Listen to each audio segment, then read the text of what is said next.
ஒரே ஒரு வசனம். உங்கள் வாழ்வில் கவலை ஏற்படும் போது, உங்கள் வாழ்வில் பிரச்சனை ஏற்படும் போது, உங்களை இந்த உலகம் எதிர்ப்புகளால் பிரச்சனைகளால் சூழும் போது, உங்கள் வாழ்வு இனிமேல் நகருமா, இதோ என் வாழ்வு முடிந்துவிடக் கூடாதா என்றெல்லாம் நீங்கள் எண்ணும் போது, எனக்கு இந்த உலகத்திலே யாருமே இல்லையா கை கொடுக்க தோள் கொடுக்க, இருளிலே வாழ்கின்றேனே, வெளிச்சம் ஏற்படவே செய்யாதா, என் பிரச்சனைகள் நீங்கவே செய்யாதா என்று எண்ணி புலம்பி தங்களுடைய வாழ்வை முடித்து விடலாம் என்ற எண்ணம் ஏற்படும் போது, இந்த ஒரு வசனத்தை மட்டும் குர்ஆனில் திறந்து படியுங்கள். உங்கள் உள்ளம் அல்லாஹ்வுடைய அன்பால் நிரம்பும் இன்ஷா அல்லாஹ். என்ன வசனம்? குறிப்பெடுத்துக் கொள்ளுங்கள். எல்லோரும் ஒரு பேப்பரை எடுத்து அந்த பெண்ணை வைத்து அதில் எழுதுங்கள் அந்த வசனத்தை.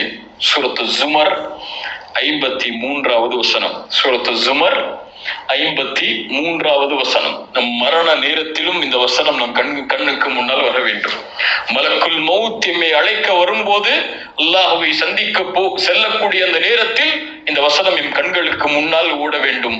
குல் யா இபாதியல்லதீன அஸ்ரஃபு அலா அன்ஃபுஸிஹிம் லா தக்னது மிர் ரஹ்மத்தில்லாஹ். சுப்ஹானல்லாஹ். அல்லாஹ்வுடைய அருளை இதைவிட எப்படி விளக்குவது?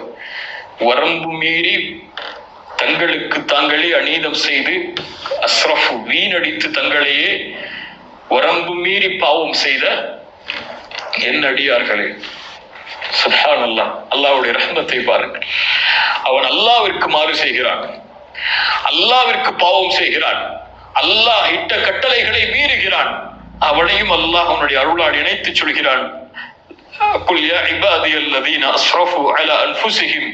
தங்களுடைய நஃப்ஸுக்கே வரம்பு மீறி பாவம் செய்த என் அடியார்களே கேளுங்கள், லா தக்னது மிர் ரஹ்மத்தில்லாஹ்.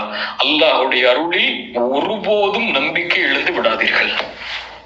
எந்த நேரத்திலும், எந்த சூழ்நிலையிலும், எந்த இருள் சூழ்ந்தாலும், எந்த பிரச்சனையால் உங்களுடைய வாழ்வு சூழ்ந்தாலும், எந்த கவலையால் உங்களுடைய வாழ்வு சூழ்ந்தாலும், இந்த உலகமே உங்களை புறக்கணித்து விட்டாலும், இந்த உலகமே உங்களை எதிர்த்து விட்டாலும், உங்களை ஏற்றுக்கொள்ள இந்த உலகத்திலே யாரும் இல்லை என்றாலும், இந்த உலகம் உங்களுக்கு எதிராக திரும்பிவிட்டாலும், பொருளாதார நெருக்கடியால், நோயின் நெருக்கடியால், குடும்பத்தின் நெருக்கடியால், சூழ்நிலையின் நெருக்கடியால் உங்களுடைய வாழ்வு சூழ்ந்தாலும், லா தக்னது மிர் ரஹ்மத்தில்லாஹ். அல்லாஹ் இருக்கிறான், அவனுடைய அருளில் ரஹ்மத்தில் ஒருபோதும் நம்பிக்கை இழந்து விடாதீர்கள். லா தக்னது மிர் ரஹ்மத்தில்லாஹ். இன்னல்லாஹ யக்ஃபிரு ذுனூப ஜமீஆ. உங்களுடைய எல்லா பாவங்களையும் அல்லாஹ் மன்னித்து விடுவார். அல்லாஹ்விடத்திலே மனம் திருந்தி நீங்கள் பாவ மன்னிப்பை கேட்டால் அல்லாஹ் ரப்புல் ஆலமீன் உங்களுடைய எல்லா பாவங்களையும் மன்னித்து விடுவான். லா தக்னது மிர் ரஹ்மத்தில்லாஹ் இன்னல்லாஹ யக்ஃபிரு ذுனூப ஜமீஆ இன்னஹு ஹுவல் கஃபூருர் ரஹீம். அவன்தான் பாவங்களை மன்னிக்க கூடியவன், அவன்தான், சொல்லுங்கள், இன்னஹு ஹுவ அல் கஃபூர் அர் ரஹீம்.